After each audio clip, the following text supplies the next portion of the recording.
పెట్టిరా విదేశీ విద్య ప్లస్ ఫ్యామిలీకి 25 లక్షల రూపాయలు 25 లక్షల రూపాయలు 18 ఇయర్స్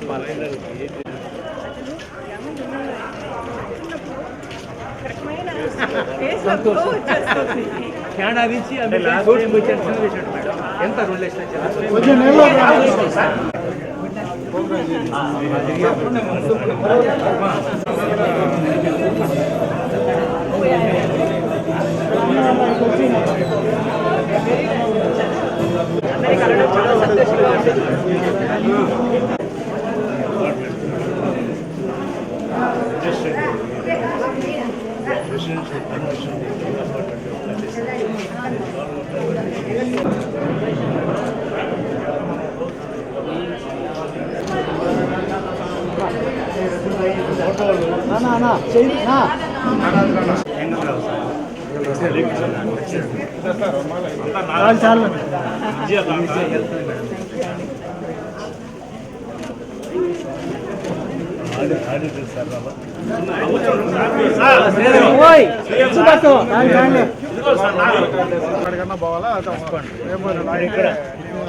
నా పేరు డాక్టర్ సింధూర.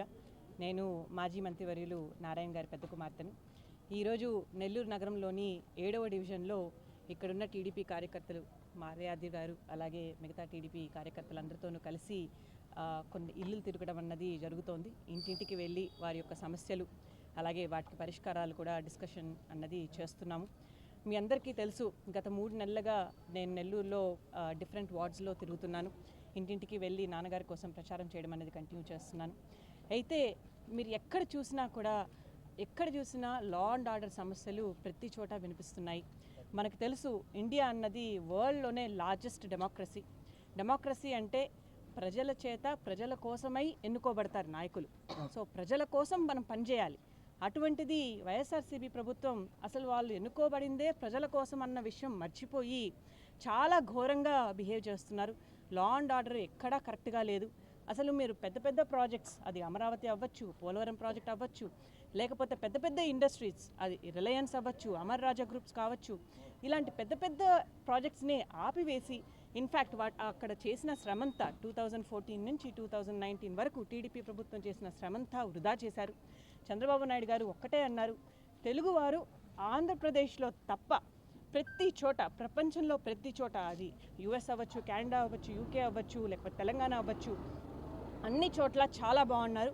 ఆంధ్రప్రదేశ్లో మాత్రం ఇక్కడ ఉన్న ప్రజలు, నెల్లూరు ప్రజలు అత్యధిక మెజార్టీతో టీడీపీ ద్వారా నిలబడుతున్న నారాయణ గారికి అలాగే వేమిరెడ్డి ప్రభాకర్ రెడ్డి గారికి అత్యధిక మెజార్టీతో గెలిపించి ఒక ఆన్సర్ని ఇస్తారనేసి ప్రజలు చెప్తున్నారు. దాన్ని నేను నమ్ముతున్నాను.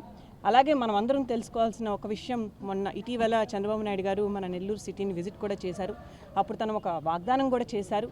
నెల్లూరు సిటీని, శ్రీ సిటీని, అలాగే తిరుపతిని ఒక ఇండస్ట్రియల్ కారిడార్ డెవలప్ చేసి ఇక్కడ ఉన్న వారికి ఇక్కడే అద్భుతమైన జాబ్స్ వచ్చేటట్టు చేస్తాను అని ప్రామిస్ చేశారు. నెల్లూరుని ఒక హార్డ్వేర్ హబ్ లాగా కూడా చేస్తాము, మంచి మ్యానుఫ్యాక్చరింగ్ ఇండస్ట్రీస్ని ఇక్కడ తీసుకొచ్చి ఇక్కడే చదువుకున్న పిల్లలు ఎంతో అద్భుతంగా, ఎంతో తెలివితేటలతో ఇంజనీరింగ్, మెడిసిన్, సిఏ, లాయర్లు, ఇలా ఎంతో బాగా చదువుకున్న పిల్లలు ఉన్నారు. వాళ్ళకి మంచి జాబ్స్ ఇప్పించడం అన్నది చేస్తాము. స్కిల్ డెవలప్మెంట్ సెంటర్ కూడా మళ్ళీ రీస్టార్ట్ చేస్తామని తను వాగ్దానం చేశారు. అవన్నీ చేసి 20 lakh జాబ్స్ స్టేట్ వైడ్, అలాగే నెల్లూరుకి ప్రత్యేకంగా హార్డ్వేర్ హబ్గా చేయడానికి వాళ్ళు ప్రయత్నిస్తారు.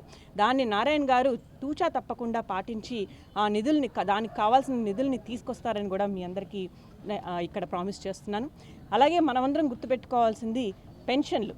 ఈరోజు స్టేట్ మొత్తం వృద్ధులు, అలాగే హ్యాండిక్యాప్ పీపుల్, అలాగే పాపం వాళ్ళ హస్బెండ్ కానీ ఇంట్లో ఎర్న్ చేసే వాళ్ళని పోగొట్టుకున్న వాళ్ళు ఎంతో సఫర్ అవుతున్నారు. వాళ్ళకి ఇచ్చే పెన్షనే 3,000. ఆ 3,000 కూడా వాళ్ళ కొంటు సాకులు చెప్పి కట్ చేయడము, లేకపోతే అసలుకే ఇవ్వకుండా పోవడము, లేదా ఆ ఇచ్చే అమౌంట్ కూడా వేరే అకౌంట్లో వేసేయడము. పాపం ఎంతోమంది ఈ ఎండలకి ఆఫీసుల చుట్టూ తిరుగుతూ, బ్యాంక్ చుట్టూ తిరుగుతూ చివరికి ఆ డబ్బులు రాక చాలామంది పాపం ఈ మధ్య ప్రాణాలు కూడా పోగొట్టుకున్న పరిస్థితి వచ్చింది. ఈ ప్రాబ్లమ్స్ అన్నీ అరికట్టడానికి అసలు 3,000 కాదు, ఇప్పుడున్న ఇన్ఫ్లేషన్ కానీ మనం చూసినట్టయితే 3,000 సరిపోవు. నేను 4,000 పెన్షన్ అన్నది వృద్ధులకు ఇప్పిస్తానని చంద్రబాబు నాయుడు గారు ప్రామిస్ చేశారు. అదే మేనిఫెస్టోలో కూడా ఇంట్రడ్యూస్ చేస్తున్నారు. ఖచ్చితంగా 4,000 ఇందట మాలయాద్రి గారు చెప్పినట్టు ఏప్రిల్ నుంచే వర్తిస్తుంది. ఏప్రిల్ నుంచే వచ్చేటట్టు చూస్తాము. అది కూడా ఇంటికే వచ్చేటట్టు ఇప్పుడు వాలంటీర్ల సంస్థ ఏదైతే ఉందో దాన్ని ఇంకా బలం చేస్తూ వాళ్ళకి ఇచ్చే గౌరవ వేతనం 5,000 కాదు 10,000 చేస్తాము, చేసి మీ ఇంటికే మీ పెన్షన్ వచ్చేటట్టు చేస్తామని ప్రామిస్ చేశారు. అది డెఫినెట్గా నిలబెట్టుకుంటారు. అంతేకాకుండా మీరు ఫిజికలీ హ్యాండిక్యాప్డ్ వాళ్ళని తీసుకుంటే 6,000 పెన్షన్ ఇప్పిస్తాము అనేసి చెప్పున్నాము. వైఎస్ఆర్సీపీ ప్రభుత్వం అలాంటి ఏ స్పెషల్ ప్రొవిజను వాళ్ళ మేనిఫెస్టోలో ఫిజికలీ హ్యాండిక్యాప్డ్ వాళ్ళకి ఇవ్వలేదు. అలాగే 100% ఫిజికలీ హ్యాండిక్యాప్డ్ అయితే 15,000 ఇస్తాము పర్ మంత్ పెన్షన్ అనేసి ప్రామిస్ చేశారు. అది ఒక అద్భుతమైన విషయం. పాపం ఎంతోమంది అన్ఫార్చునేట్ సిచ్యువేషన్స్లో ఇంకా ఏ పని చేసుకోలేక 100% ఫిజికలీ హ్యాండిక్యాప్డ్ అయిపోయిన వాళ్ళు ఉన్నారు. వాళ్ళకి ఇది ఒక అమృతంలాగా న్యూస్ అనేసి నేను అనుకుంటున్నాను. అలాగే మీరు కానీ తలసేమియా లేదా కిడ్నీ లాంటి క్రానిక్ డిసీజ్ కండిషన్స్తో సఫర్ అవుతున్న వాళ్ళని తీసుకుంటే వాళ్ళకి 10,000 పెన్షన్ ఇప్పిస్తాము అనేసి కూడా చెప్పున్నాము.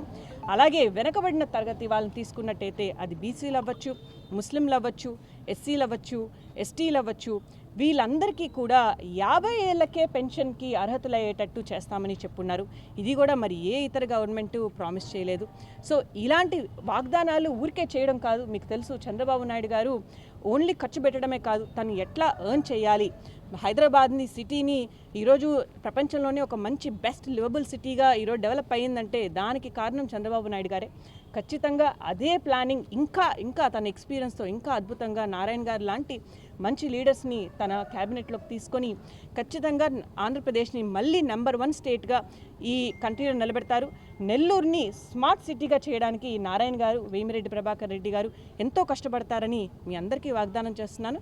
మే 13న మన ఎలక్షన్ రాబోతోంది. ఇప్పుడే ఒక 2 అపార్ట్మెంట్లు తిరిగితే యుఎస్ నుంచి, కెనడా నుంచి, చెన్నై నుంచి, బెంగళూరు నుంచి నెక్స్ట్ జనరేషన్ వాళ్ళు కేవలం ఓటేయడానికి మాత్రమే వచ్చున్నారు. అలా చూసి వీళ్ళందరినీ చూసి మనందరం కూడా ఇన్స్పైర్ అయ్యి మన ఫ్యామిలీస్లో ఎవరైనా వేరే సిటీలో ఉంటున్నా కూడా ఖచ్చితంగా వచ్చి వాళ్ళ ఓట్ని వేయాల్సిందిగా మనవి. థ్యాంక్ యూ అండి.